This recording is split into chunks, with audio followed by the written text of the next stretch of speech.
उदासियों की वजह तो बहुत है ज़िंदगी में, उदासियों की वजह तो बहुत है ज़िंदगी में, पर बेवजह खुश रहने का मज़ा ही कुछ और है। हेलो स्टूडेंट, आज मैं आपको सुमित्रा नंदन पंत द्वारा रचित उनकी कविता जो है प्रथम रश्मि, उनका व्याख्या भाग बताने वाली हूँ। चूँकि कविता जो है लंबी थी इसलिए पूरी नहीं हो पाई थी, तो जो प्रथम रश्मि का वीडियो है वो मैंने उसका लिंक कमेंट बॉक्स में पिन कर दिया है। तो अब आपको मैं उसका व्याख्या भाग बता रही हूँ प्रथम रश्मि का। आपको याद नहीं होगा तो फिर मैं बता रही हूँ कि प्रथम रश्मि जो है उसमें प्रस्तुत कविता में प्रातः काल का वर्णन किया गया है। ये छोटी सी चिड़िया होती है तो उसको कहते हैं कि प्रथम रश्मि का आना रंगड़ी। शुरुआत ऐसे ही है कि प्रथम रश्मि का आना रंगड़ी, तूने कैसे पहचाना। हाँ, छोटी सी चिड़िया रहती है तो उसे कवि कहता है कि तू सूर्य उदय होते ही उसकी पहली किरण को कैसे पहचान लेती है। रंगड़ी, रंग में डूबी हुई प्रेममयी। तो यह कविता जो है प्रथम रश्मि का आना रंगड़ी में प्रातः काल का वर्णन किया गया है। साथ ही जो यह वर्णन है अत्यंत सूक्ष्म एवं प्रभावपूर्ण है, जिसे आप कह सकते हैं। और इस कविता का एक ऐतिहासिक महत्व आपको ये बताते चलूं कि इस कविता का ऐतिहासिक महत्व यह है कि इसका उल्लेख स्वयं पंत जी ने इन शब्दों में किया है कि वीणा में प्रकाशित प्रथम रश्मि नामक कविता ने काव्य साधना की दृष्टि से नवीन प्रभात किरण की तरह प्रवेश कर मेरे भीतर पल्लव काल के काव्य जीवन का जो है शुभारंभ कर दिया था। अब आइए व्याख्या भाग पर। यहाँ तक हो चुका था, बतलाया उसका आना।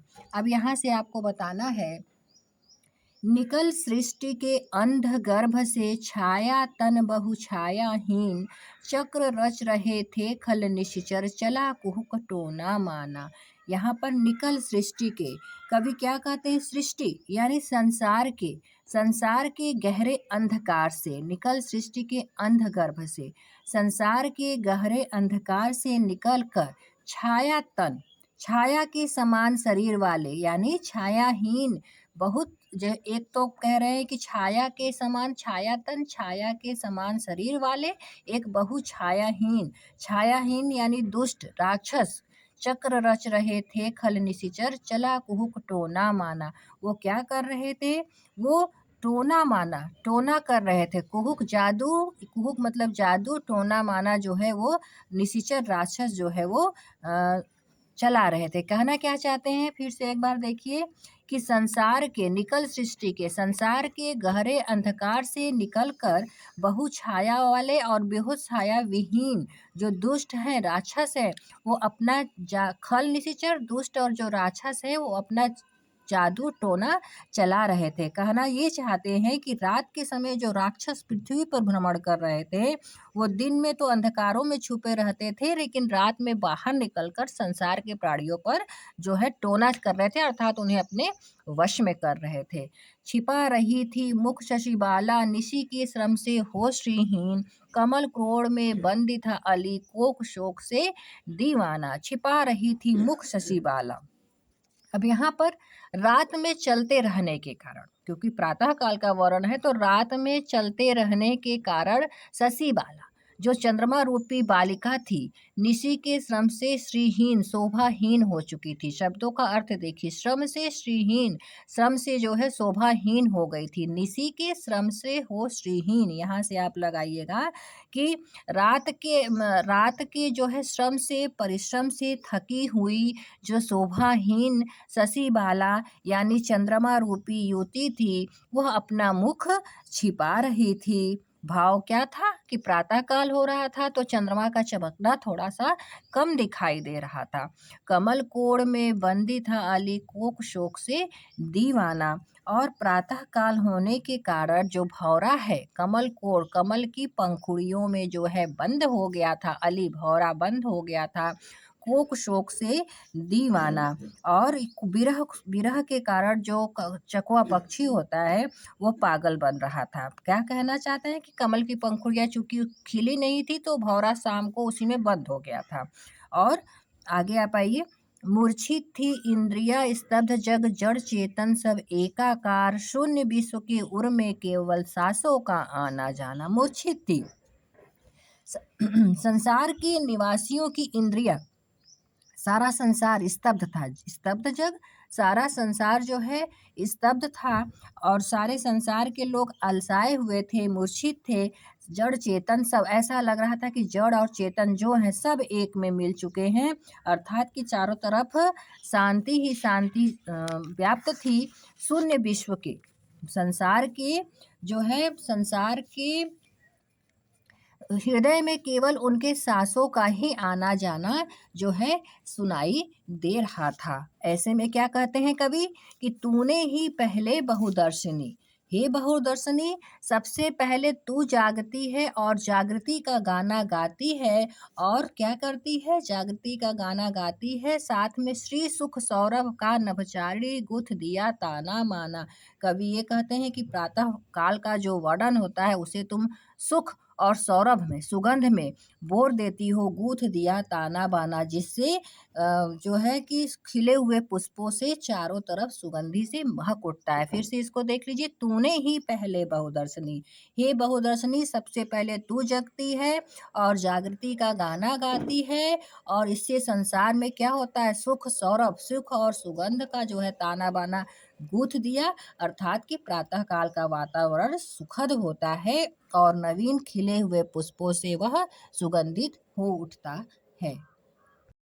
निराकार, अब आप ये वाला देखेंगे, निराकार तम मानो सहसा ज्योति पुंज में हो साकार, बदल गया द्रुत जगत जाल में धर कर नाम रूप नाना। कवि यहाँ क्या कहते हैं कि सूर्य की प्रथम किरण उगते ही निराकार, जिस अंधकार का आकार नहीं है, मतलब सूर्य की प्रथम किरण के उदित होते ही निराकार, आकारहीन, तम मतलब अंधकार जो है साकार हो गया, मानो सहसा साकार हो जाता है।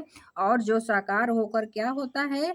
प्रकाश की समूह में जो है बदल जाता है। तो इस तरह क्या होता है? इस संसार में जो अव्यक्त ब्रह्म है, ध्यान दीजिएगा, संसार में जो अव्यक्त ब्रह्म है वो साकार होकर भिन्न भिन्न जगत जाल में धर कर नाम रूप नाना, भिन्न भिन्न रूप और नाम करके व्यक्त हो जाता है। फिर से देखिए, नहीं स्पष्ट हुआ तो निराकर तम मानो सहसा, आपको भाव बनाने के पहले क्या लिखेंगे कि सूर्य की प्रथम किरण की उदित होते ही निराकार यानी आकारहीन अंधकार साकार होकर जो है वह शीघ्र में ज्योति पुंज में बदल जाता है। और बदलने के साथ ही अव्यक्त ब्रह्म जगत में, मतलब इस संसार में साकार होकर भिन्न भिन्न रूप और भिन्न भिन्न नाम लेकर जो है व्यक्त हो जाता है। सिहर उठे पुलकित हो द्रुमदल, सुप्त समीरण हुआ अधीर, झलका हास कुसुम अधरों पर हिल मोती का सादाना। सिहर उठे पुलकित, कवि यहाँ पे क्या कहते हैं कि पृथ्वी पर जैसे ही प्रकाश फैलता है तो द्रुम दल जो होते हैं, जो वृक्षों के समूह, ध्यान दीजिएगा, द्रुम दल जो वृक्षों के समूह होते हैं वो एक प्रकार से क्या हो जाते हैं? पुलक उठते हैं। पुलक होने का मतलब उनमें जो है सजीवता हो जाती है। सुप्त समीरण हुआ अधीर, और जो अभी हवाएं बंद थी, सोया हुआ था हवा, वह व्याकुल हो जाता है। अधीर मतलब व्याकुल होकर चलने लगता है, अर्थात प्रातःकाल होने से शीतल और सुगंधित हवाएं चलने लगती हैं। झलका हास कुसुम अधरों पर, तो हवा के चलने के कारण क्या होता है? कुसुम अधरों पर, पुष्पों पर पड़ी हुई जो ओस की बूंदें होती हैं, हिल मोती का सा दाना, जो पुष्पों पर मोती बूंदे मोती के दानों के भांति जो है वह चमकने लगती हैं। कहना क्या चाहते हैं? कुसुम अधरों पर मतलब कि हास, उस फूलों पर मानो ऐसा लगता है कि अंधेरों में हंसी झलकने लगी हो। खुले पलक फैली सुवर्ण छवि, खिली सुरभि डोले मधुबाल, स्पंदन कंपन और नवजीवन सीखा जग ने अपनाना। खुले पलक, सोते हुए संसार ने क्या किया? अपने पलकों को खोल दी। सोते हुए संसार ने अपने पलकों को खोल दी और सर्वत्र जो है सुनहली छवि फैल गई। खिली सुरभि, पुष्पों की सुगंधी होने से क्या होते हैं?